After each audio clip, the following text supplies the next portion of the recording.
Hey guys, Professor Bill, Comic Book University, and Quicksilver No Surrender, part 2 of 5, right? 5? Anyway, wow.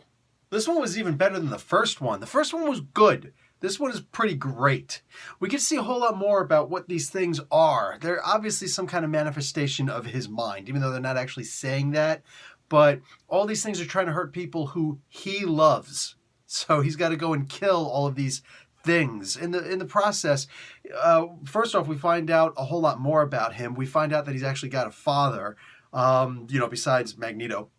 It was really cool how they, excuse me, it wasn't the best explanation, but it was some kind of an explanation. It was pretty cool. So, yeah, I don't know. It's going to be like one of those unexplained retcons. So I'm just going to let that one go. Be like, okay, he's got a completely different father. He knew this father growing up. He always knew that Magneto wasn't really his father. Or at least, maybe it was just the idea that he thought, maybe it's a possibility. I don't know. What we do find out, though, is a whole lot more about him. Look, he's a gypsy. He's a Roma. Okay? That's got to be one heck of a messed up life. You know what I'm saying? When people outside of the Roma community see something, and I really doubt there's going to be any Roma who are watching this. You know what I'm saying? So this absolutely isn't some kind of virtue signaling nonsense or anything like that. Rather, this is just simply trying to be realistic. I've seen a surprising amount of the Roma people when I went and visited Italy. You know what I'm saying? A lot. And it's surprising, but it's cool. You know what I'm saying? Nobody tried to harass me. Nobody tried to mess with me. You know what I'm saying? You're going to find all sorts of people everywhere you go. All right? Every different mannerism. The idea is that Quicksilver goes and suggests in here, hey man, we went through 500 years of slavery by certain of these European people. That's messed up. So they call us thieves and things like that today, but they don't have a word in their language for what they've done to us. So, gee, why don't they trust anybody? Now, I know for a fact we're going to be winding up seeing some other people talking about, oh yeah, so right away, Saladin Ahmed, he's got to sit there and start trying to white knight that. There's a level of maturity that surpasses IQ. Okay, EQ is more important than IQ. All right, that's my personal opinion. You could not be that brilliant when it comes to solving patterns. All right, finding patterns in things, while still maintaining a level of maturity that other people could say, this guy's got a good head on his shoulders, and he's not some kind of a whack job. You know what I'm saying? Anyway. Saladin Ahmed, I don't know exactly what this guy's story is, but genuinely, real talk, I would love to ask him. I would love to find out. Every single time I read one of his comic books, there does seem to be some kind of a statement in there about what other people have gone through, the kind of crap that they've had to deal with, and why they think the way that they do. You know what I'm saying? Whether it's justified or not, and whether people who don't know the history of these people can understand it or not. And the people who will be like, well, I didn't do anything. Yeah. I know, I'm sure. Anyway, seriously, all of that aside, I believe that if anybody can look at this comic book and look past the idea that it seems like, oh, my people are being blamed for this, that's just ridiculous. I don't remember any fingers being pointed towards any specific country, nationality, gender, or ethnicity. You know what I'm saying? I don't remember seeing anything like that in here.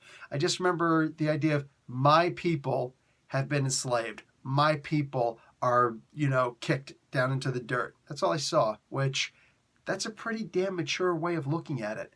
Because all of this, mind you, is called a Quicksilver comic book. So what we're learning about is Quicksilver, his point of view. Again, whether he's right or wrong, sometimes, there's right, there's wrong, and there's all this gray space between that most people ignore.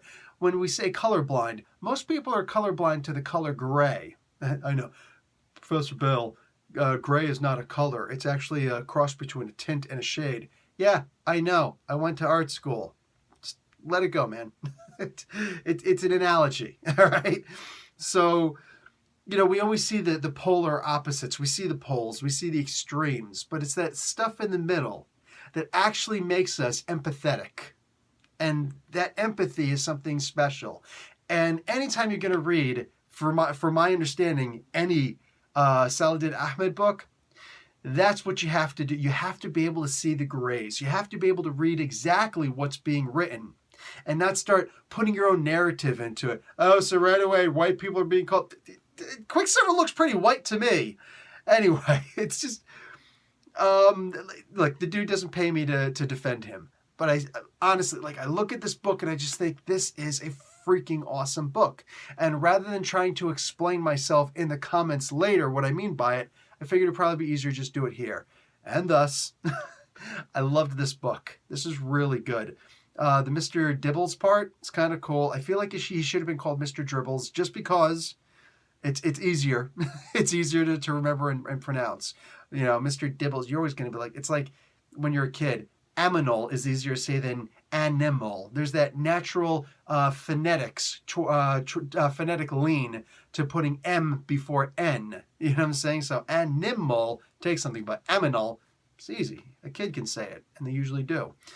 Regardless, can you tell that I'm an English professor?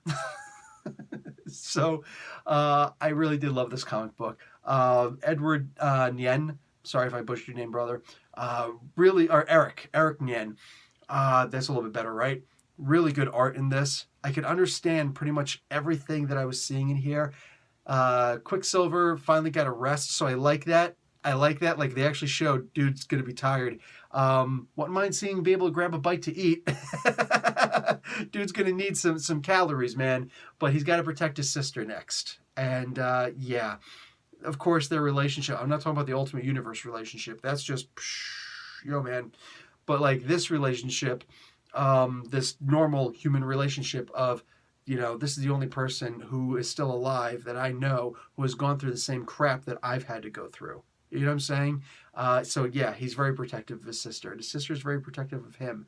And I love that in their relationship. It's literally what defines them both more than pretty much anything else. And I hope that Marvel never loses that, Seeing the evolution of Quicksilver, the idea that he's evolving as an actual character and potentially his powers are evolving also. Yeah, I feel like this comic book could not be in any better hands. So definitely enjoying this. Probably going to be really sad when it goes. All right, that's it for me, guys. Professor Bill, Comic Book University. Class dismissed.